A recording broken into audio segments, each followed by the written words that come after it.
ترتیب دیدبان ها رو بدیم و بعد از اون پدر و مادر حرومزاده اینجا جاییه که اگر بیای اینجا غلط اضافی بکنی خشکتو میکشن سره.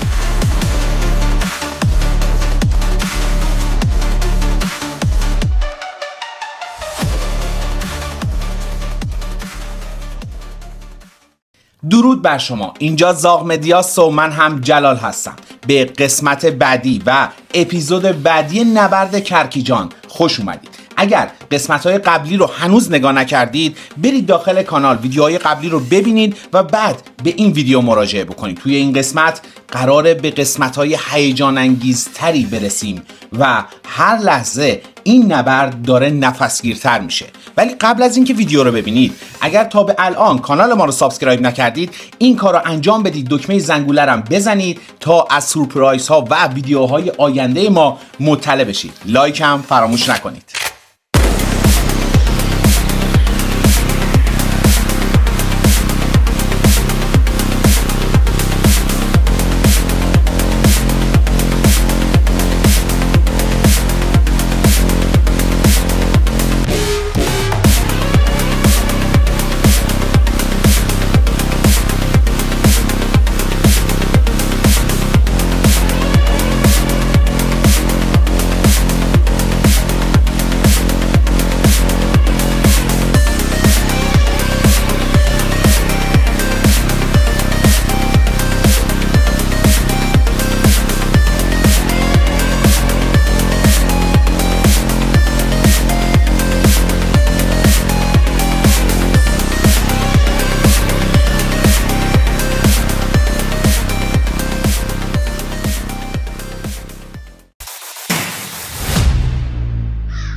شب عملیات 18 تا از ورزیده ترین نیروهامون که هم آموزش‌های درست رو دیده بودن و هم با منطقه آشنا بودن من جمله من و ابی آماده رفتن شدیم.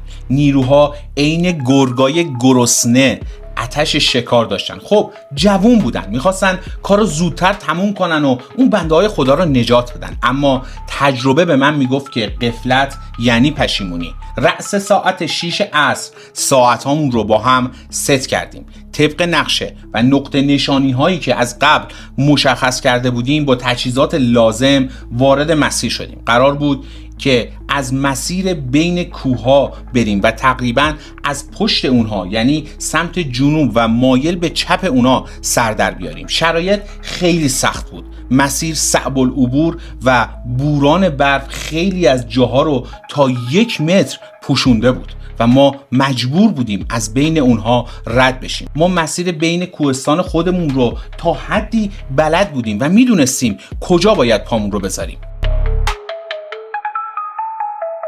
نقشه این بود که اول ترتیب دیدبان ها رو بدیم و بعد از اون تقسیم بشیم به 10 تا گروه 2 نفره و وارد سنگراشون بشیم و موقعی که تو خواب نعشگی خودشون هستن همشون رو همونجا غافلگیر کنیم. من و ابی جلو بودیم، حواسمون به هر صدا و به هر سایه بود. نزدیک ساعت 3 نصف شب بود و ما تقریبا داشتیم به اون محل کذایی نزدیک می شدیم.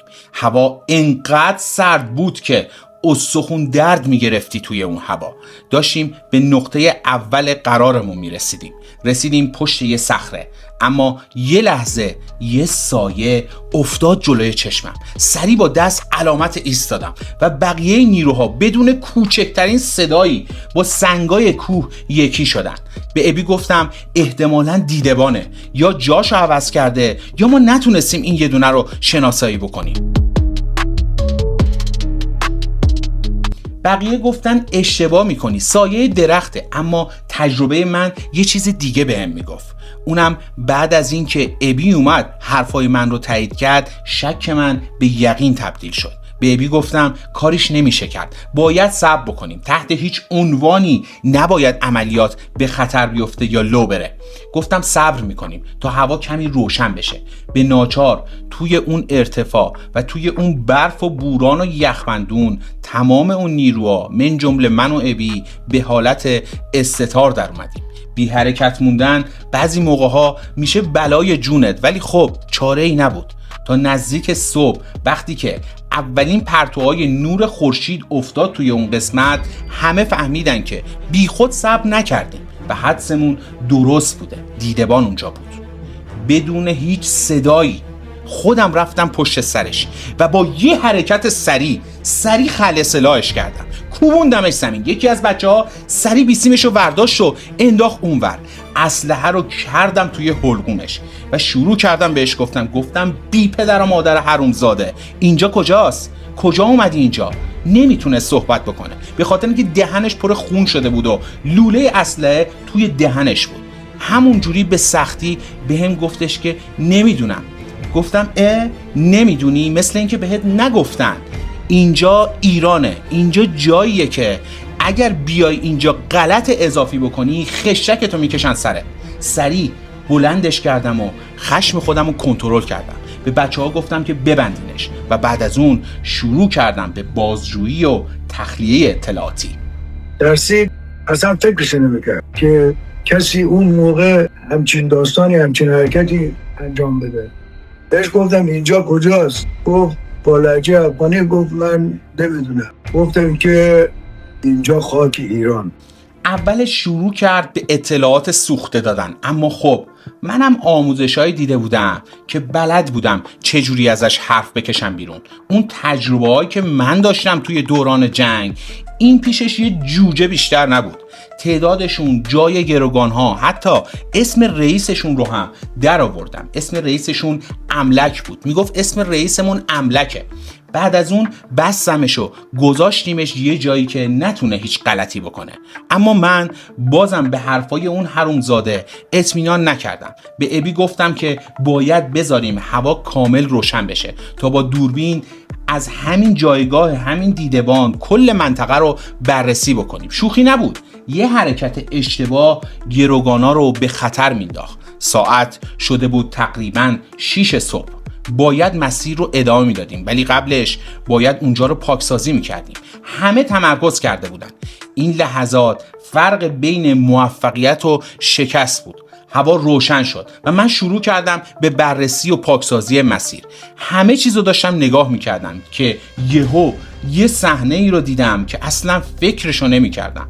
داشتم مسیر رو نگاه میکردم ببینم از بالا تا پایین چه خبره که یهو دیدم چند نفر مسلح، اونم با لباس محلی، دارن از پایین دره میان بالا. سریع ابی رو صدا زدم، گفتم ابی بیا اینا رو نگاه کن، ببین اینا کیان؟ ابی اومد دوربین رو از دست من گرفت و شروع کرد نگاه کردن. گفت واو، اینا همون محلیا و بسیجیای روستای خودمونن. صبح میخواستن راه بیفتن بیان اینجا گروگانا رو نجات بدن. من جلوشون رو گرفتم، گفتم آقا این کار شما نیست، این کار آدم حرفه‌ایه، شما نمیتونی انجام بدی. خلاصه منصرفشون کرده بودم. نمیدونم برای چی الان اومدن تو مسیر. گفتم خب اینجوری نمیشه که، خب الان عملیات ما لو میره. داشتم همینجوری دوباره با دوربین منطقه رو بررسی میکردم و میگشتم که یهو دیدم یکی از سنگرای اون اشرار داره با یه گیرینوف و با یه دونه دوشگاه آماده میشه برای تیراندازی مستقیم به همین آدمایی که داشتن از تو دره میومدن بالا. همه اون سختی‌ها و همه اون لحظاتی که توی این 12 روز پشت سر گذاشته بودم اومد جلوی چشمم. من نمیتونستم هیچ ریسکی انجام بدم، ولی از طرفی اگر اونا رو تیربارون میکردن دیگه کل مأموریت ما فایده ای نداشت که. ما اون همه زحمت کشیده بودیم که خون از دماغ یه نفر نیاد، ولی اگر اونا تیربارون میشدن که دیگه هیچ چیزی اثری نداشت. فرصت تصمیم گیری نبود، باید توی چند ثانیه تصمیم میگرفتم. سریع به بچه ها گفتم که اون آرپیجی رو برسونید به دست من. سریع آرپیجی رو دست به دست کردن و رسوندن دست من. منم توی چند ثانیه سنگر اونا رو نشونه گرفتم و با یه نفس عمیق شلیک کردم و بعد از اون سنگرشون منفجر شد. دست و پا بود که میرفت روی هوا و کلشون توی اون سنگر از بین رفتن و پخش و پلای زمین شدن.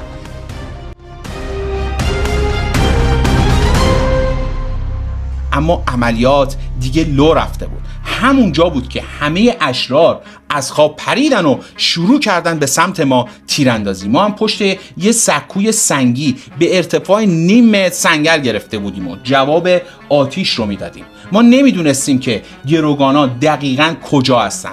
واسه همین آتیشمون رو طوری تنظیم کرده بودیم که اشرار حتی نتونن از جاشون تکون بخورن، چه برسه اینکه برن سمت گروگانا. جلوی ما 10 تا سنگر بود، سنگرهایی که به حرفه‌ای ترین شکل درست شده بودن. اونا تو دل زمین کنده بودن و روی اون سنگرها رو با چوب پوشونده بودن. حتی داخل اینا هم ما بعدن که نگاه کردیم پلاستیک کشی کرده بودن به خاطر اینکه سردشون نشه و از همه مهمتر دیده نشن. ولی ما از قبل شناساییشون کرده بودیم. درگیری بالا گرفت اما نمیتونستم درخواست آتیش بدم به خاطر اینکه موقعیت دقیق گروگانا رو نداشتیم و اگر هلیکوپترها می اومدن و شروع میکردن به تیراندازی امکان داشت که جون گروگانا به خطر بیفته. به خاطر همین سعی کردیم که مقاومت بکنیم. از بیسی من به فرمانده ها اطلاع دادم که ما درگیر شدیم و همچین اتفاقی افتاده و درگیری ما تقریباً تا ساعت 10:30 صبح ادامه داشت.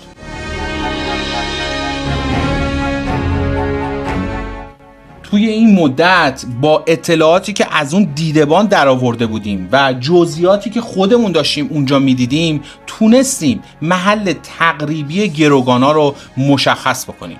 اشرار با ما حدود 50 متر فاصله داشتن و تخمین ما برای سنگر گروگانا حدود 100 خورده متر بود. درگیری ما خیلی داشت سنگین میشد. به خاطر همین باید زودتر اقدام میکردیم چون هر لحظه هم امکان داشت که مهماتمون تموم بشه.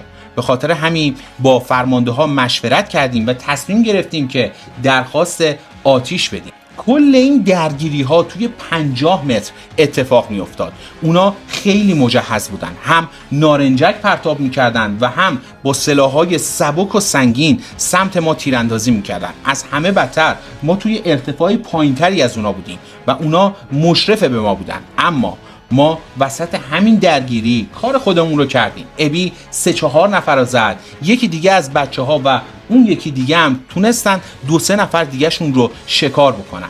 اونا حدود 7-8 نفر اونجا تلفات دادن ولی خدا رو شکر ما هنوز هیچ تلفاتی نداده بودیم. اما دیگه نمیشد صبر کرد. بعد از این با فرمانده ها از طریق بیسی مشورت کردم و تصمیم گرفتیم که درخواست آتیش بدیم چون هیچ راه دیگه ای نداشتیم. نمیتونستیم بدون پشتیبانی بریم سمت گروگانا. فقط یه هدف ما داشتیم، گروگانا باید سالم آزاد بشن بدون اینکه حتی یکی از دماغش خونی بیاد. 4 فروند هلیکوپتر کبرا، 1 فروند هلیکوپتر رسکیوی 214 اومد به سمت ما. همین که صدای هلیکوپترها پیچید توی هوا، آتیش اشرار کم شد. معلوم بود که ترس توی وجودشون رفته. اما وقتی که کبراها رسیدن یه اتفاق بد افتاد. زیک بود که یکی از ماها همونجا پرپر بشه. بعدش کبراها با اطلاعاتی که از بیسیم بهشون دادم شروع کردن به زدن سنگرهای